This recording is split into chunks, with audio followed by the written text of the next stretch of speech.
بسم اللہ الرحمن الرحیم۔ شروع کرتا ہوں اللہ کے پاک نام سے جو بہت بڑا مہربان نہایت رحم والا ہے۔ دوستوں، بہنوں، بھائیوں، بزرگوں، السلام علیکم ورحمۃ اللہ وبرکاتہ۔ تاریخ اسلام کی کس 30 میں ہم آپ کو خوش آمدید کہتے ہیں، اور اس میں ہم بیان کر رہے ہیں اندلس پر محدثین کی حکومت، محمد بن عبداللہ تومرت۔ تو دوستو، محمد بن عبداللہ تومرت جو ابن تومرت کے نام سے مشہور ہے، ملک مراکش کے علاقہ سوس کے ایک گاؤں میں پیدا ہوا تھا۔ بربروں کے قبیلہ مسموطہ سے تھا، مگر بعد میں اس نے دعویٰ کیا کہ میں حضرت علی کرم اللہ وجہ کی اولاد سے ہوں، اور اپنا سلسلہ نسب حسن اور حسین رضی اللہ تعالیٰ عنہ تک پہنچایا۔ 501 میں ابن تومرت اپنے وطن علاقہ سوس سے روانہ ہو کر ممالک مشرقیہ کی طرف گیا اور حصول علم میں 14 سال تک وطن سے باہر رہا۔ ابو بکر شاشی سے بغداد میں اصول فقہ اور دیگر علوم دینیہ کی تفسیر کی، مبارک بن عبد الجبار اور دوسرے بزرگوں سے حدیث پڑھی۔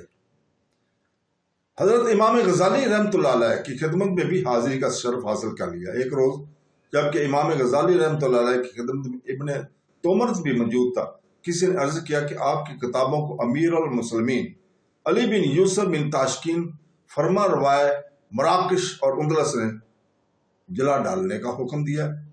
حضرت امام مدمور نے فرمایا کہ اس کا ملک برباد ہو جائے گا، اور میرا خیال ہے کہ اس کی ملک اور سلطنت کی بربادی اسی شخص کے ذریعے عمل میں آ جائے گی جو اس وقت ہماری مجلس میں موجود ہے۔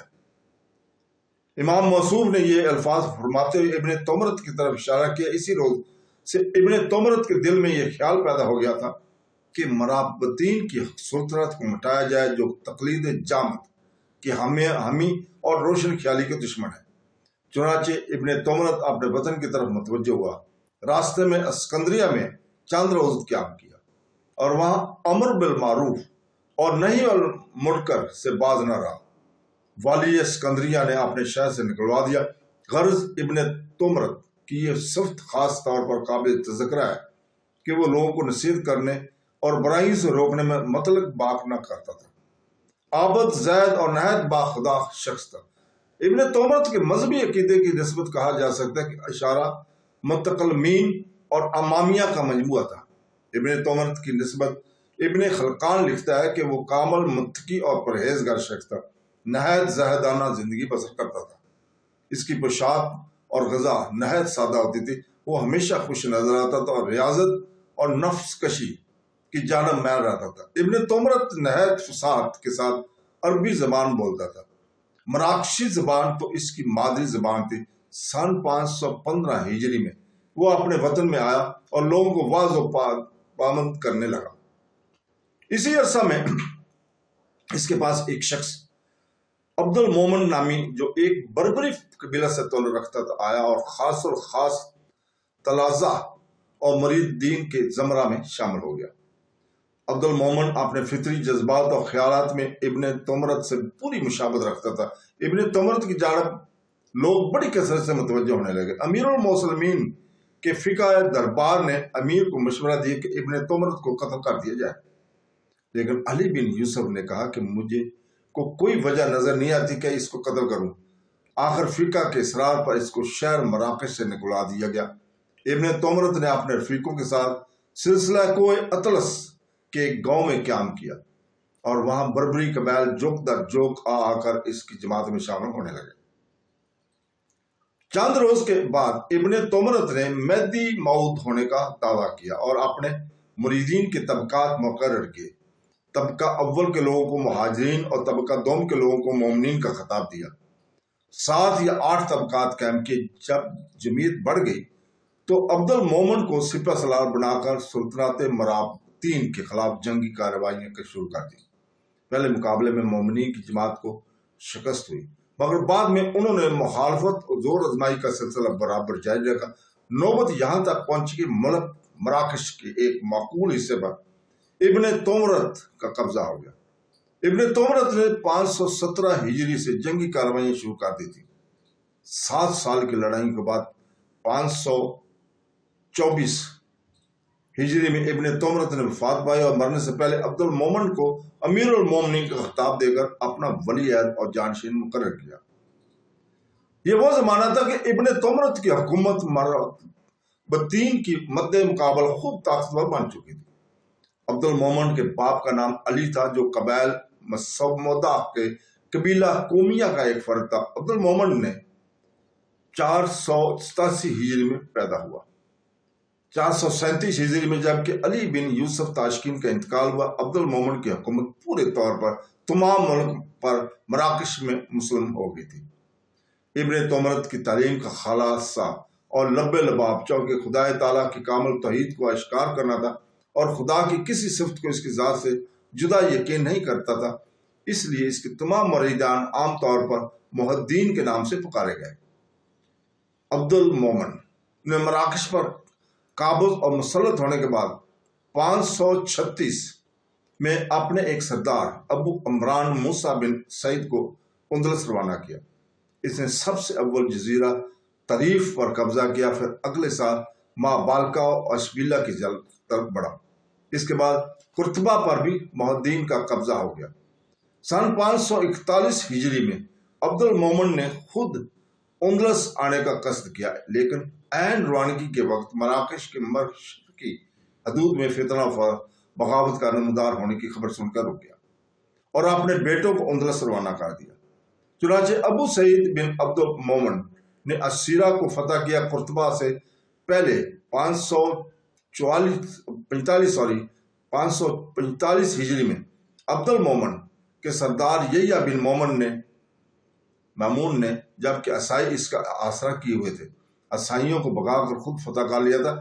548 میں عبد المومن آبنائے جبل الطارق کو عبور کر کے وارد اندلس ہوا اور اندلس کے اس جنوبی ساحل پر ایک شہر کا سنگ بنیاد رکھا جس کا نام الفتح رکھا گیا تھا۔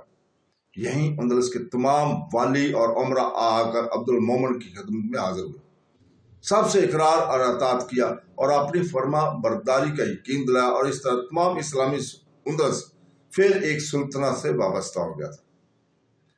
555 ہجری میں عبد المومن نے اپنے بیٹے عبدو سید کو غرناطہ کا حاکم اور تمام اسلامی اندلس کا واسطہ مقرر کیا۔ 556 میں ابو سعید کو باپ کے پاس مراکش جانا پڑا۔ اس کی غیر موجودگی میں ابراہیم نامی ایک شخص نے موقع پر غرناطہ پر قبضہ کر لیا اور مختاری کا اعلان کر دیا۔ یہ خبر سن کر ابو سعید ماں اپنے بھائی ابو حفص کے اندلس آیا اور ابراہیم نے غرناطہ سے نکل کر مقابلہ کیا۔ سخت لڑائی، ابو حفص اس لڑائی میں مارا گیا۔ ابو سعید نے شکست کھائی اور مالکت میں جا کر قیام کیا۔ ابراہیم کا داماد مرنیش مریسیا اور جیان کا حاکم تھا، اس نے بھی ابراہیم کا ساتھ دیا اور ملک اندلس پر پھر معرض خطر میں پڑ گیا۔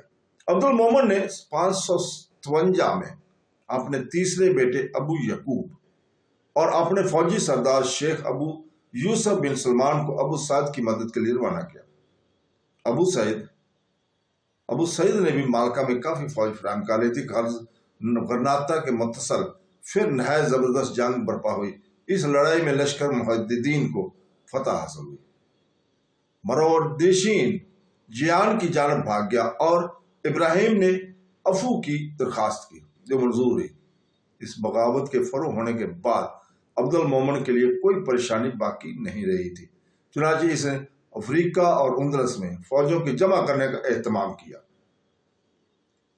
اور 3 لاکھ فوج مراکش میں عبد المومن کے جھنڈے کے نیچے جمع ہوئی اور 2 لاکھ کے قریب مسلمان اندلس میں جہاد کے لیے آمادہ اور متحد ہو گئے۔ اس طرح اس 5 لاکھ کے لشکر کو لے کر عبد المومن نے ارادہ کیا کہ اندلس کی شمال عیسائی ریاست کو فتح کرتا ہوا تمام یورپ کو مغلوب اور مطلوب بڑھائے۔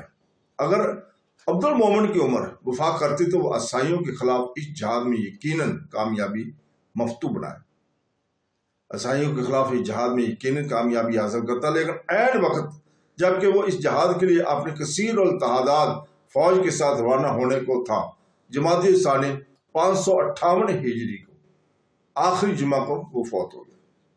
اس کے وفات کے بعد اس کا بیٹا ابو یعقوب یوسف تخت نشین ہوا، اور یہ مہم جس کو عبد المومن پورا کرنا چاہتا تھا بعض اندرونی پیچیدگیوں کے سبب ناتمام رہی۔